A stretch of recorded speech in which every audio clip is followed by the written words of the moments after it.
Morning friends, good morning from Jamshedpur.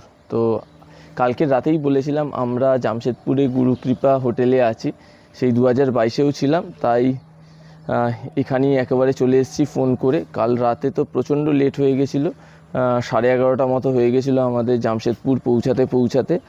আর শরীর এতটাই tired ছিল, আর কিছু ভালো লাগতো না, জাস্ট ব্যাগ নিয়ে রুমে গেছি, খেয়েছি আর ঘুমিয়ে পড়েছি। আর এখন ঘড়িতে সময় হয়েছে সকাল 7টা।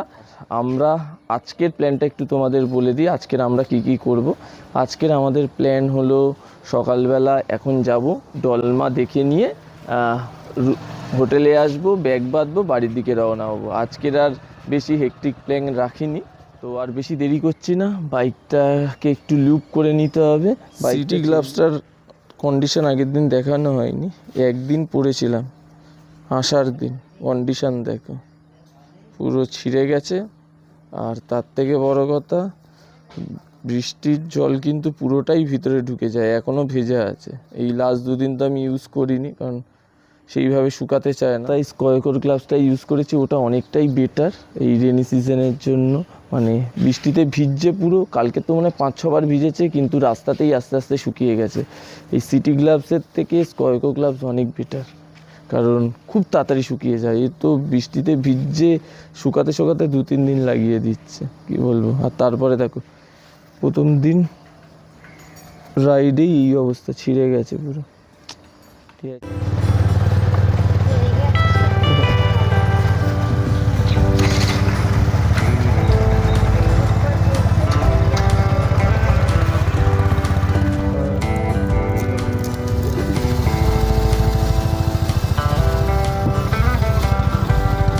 সকাল সকাল গরম চা দিয়ে স্টার্ট করলাম।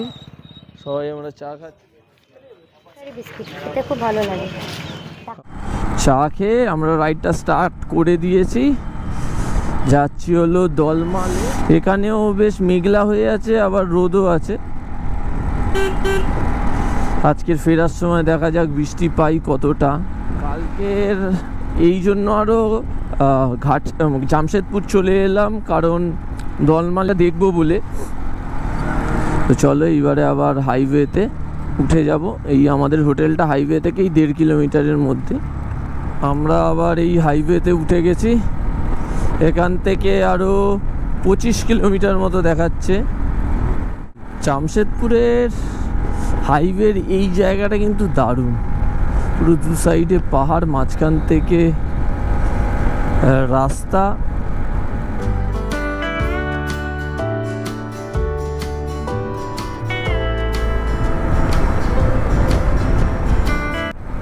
যখন তখনই মনে হচ্ছে আবার বৃষ্টি নামবে, আর বৃষ্টি নামলে ডলমার অবস্থা যে কী হবে কে জানে, পুরো কাদায় কাদা হয়ে যাবে। তো ডলমা দেখাচ্ছে আর 4.5 কিলোমিটার। এখান থেকে এই আমাদের নিয়ে নিতে হবে রাইট টার্ন। চান্ডিল ড্যামও দেখাচ্ছে 14 কিলোমিটার। এই ডলমা ঢুকলাম, এখান থেকে আরও ভিতরে 4.5 কিলোমিটার যেতে হবে।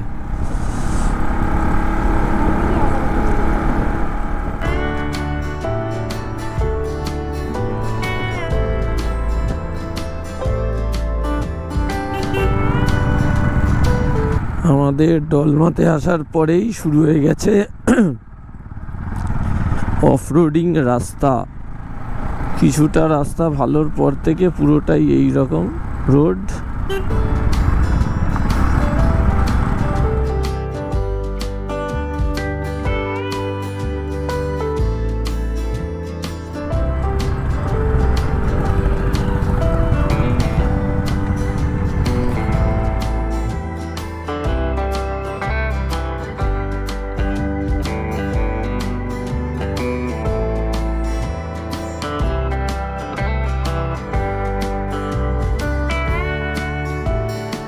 এখানে আমরা টিকিট কেটে এই ভিতরের দিকে যাব জঙ্গল সাফারিতে। চলো তারপরে কত কি পড়েছে বলছি।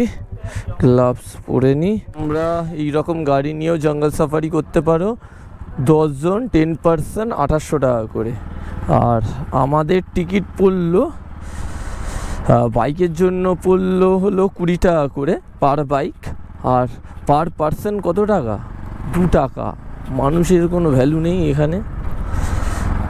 মাত্র 2 টাকায় আমরা ঢুকে পড়েছি দলমা ওয়াইল্ড লাইফ স্যাঞ্চুরিতে। তো চলো ভিতরের দিকে। 0 কিলোমিটার দলমা।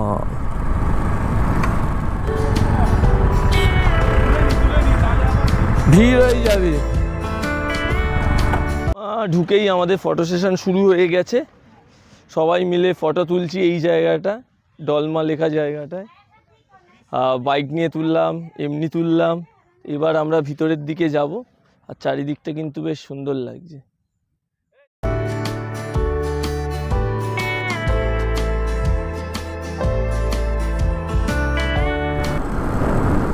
ওখানে বেশ কিছুক্ষণ ছবি তোলার পর আবার আমরা ভিতরের দিকে যাচ্ছি, আবার সেই অফরোডিং করতে করতে।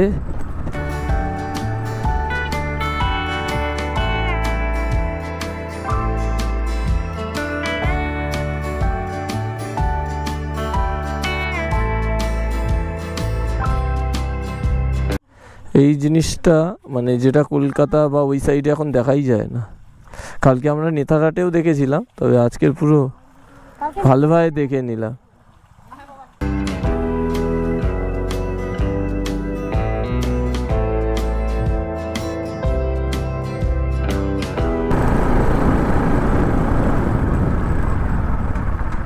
কিছু কিছু জায়গায় রাস্তা খুব খারাপ অবস্থা,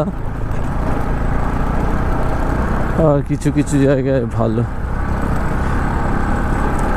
আমরা এই উপরের দিকে উঠছি আস্তে আস্তে।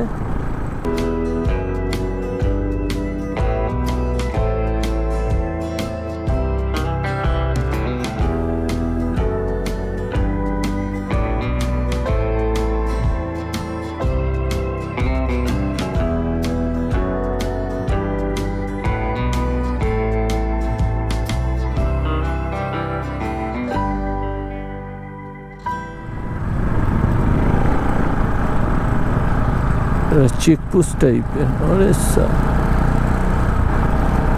ভালো আপ আছে।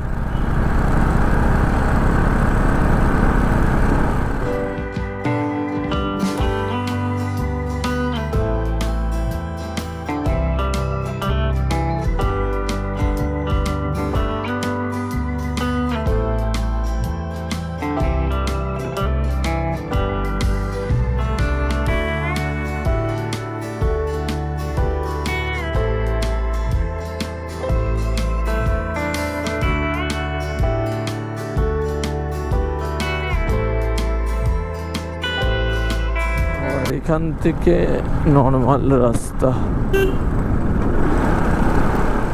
আবার খারাপ রাস্তা।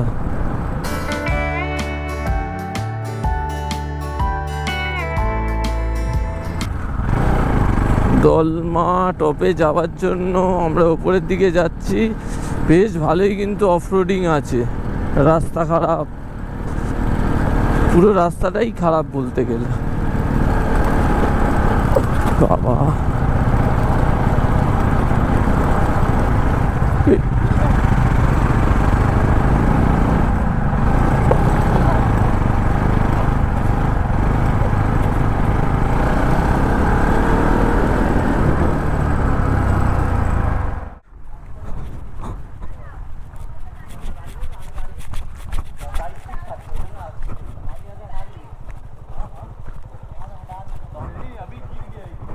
ঠিক আছে এই জায়গাটাতে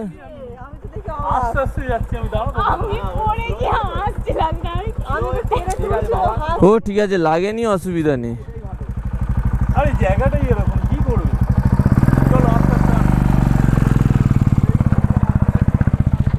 এই জায়গাটা খুব শার্প টান তো।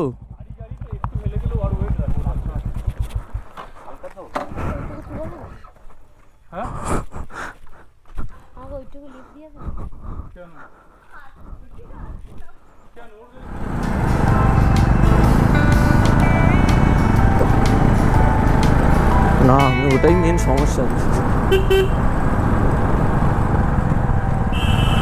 আমার শুধু রেডিয়েশনের ফ্যান অন হয়ে যায়। রাস্তা ভালো করে দিলে তো আর বাইকাররা আসবে না, অফরোড পছন্দ করে তাই আসে।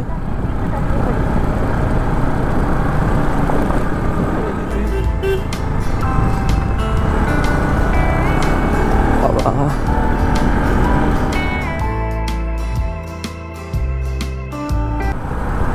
হাই ঘন জঙ্গল, এখানে আবার কি আছে?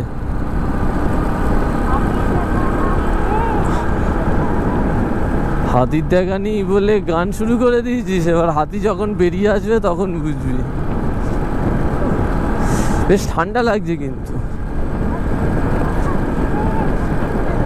অনেকটা ভিতরে চলে এসেছি আমরা।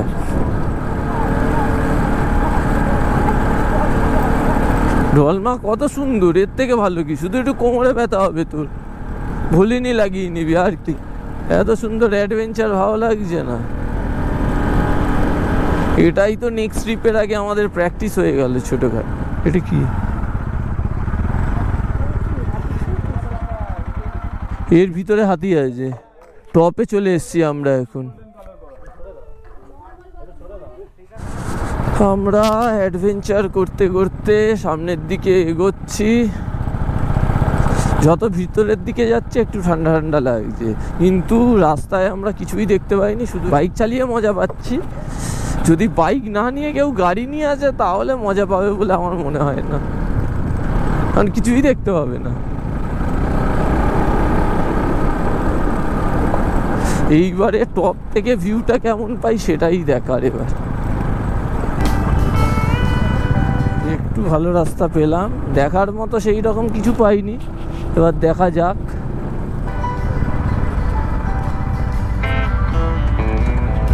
0.5 কিলোমিটার, এই যে মন্দির 0.5 কিলোমিটার।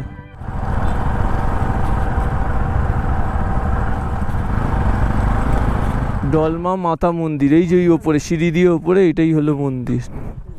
তো এখান থেকে আর 400 মিটার ভিউ পয়েন্ট, তো সেখানেই যাব আমরা।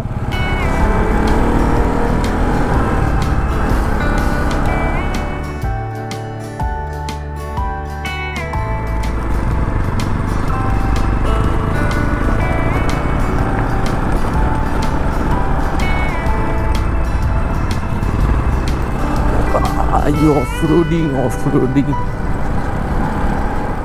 চলে এসেছি মনে হচ্ছে।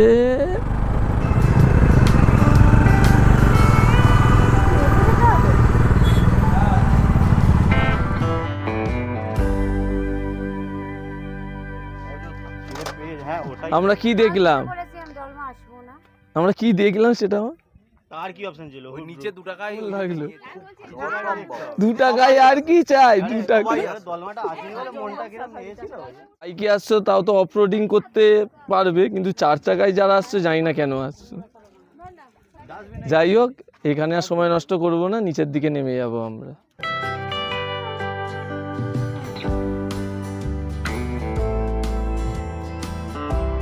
খারাপ হতে চলেছে, বিচ্ছিরি ঝড় উঠছে। এখনো আমাদের কিছুটা কিলোমিটার নামতে হবে, প্রায় অনেকটাই নেমে এসেছি, আর কিছুটা বাকি।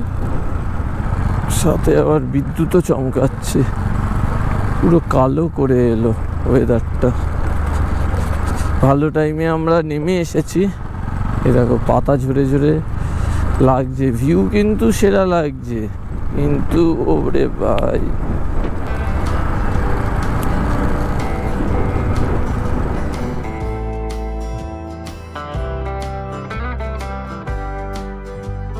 নামতেই বৃষ্টি স্টার্ট হয়ে গেছে। তা ঘড়িতে সময় হয়েছে এই 11:30, আর আমরা দলমা দেখে বেরিয়ে যাচ্ছি এখন এই হোটেলের জন্য। বেশ ভালোই বৃষ্টি হয়েছিল, দলমা ঢোকার আগে তো জলও জমে গেছিলো। তা এখন জলদি জলদি যাব, গিয়ার আপ হব, লাগেজ লোড করব, আর বাড়ির জন্য রওনা দেব। আর বেশি দেরি করব না। তো জলদি জলদি এবার হোটেল যাই, তারপরে আবার তোমাদের সাথে কথা বলছি।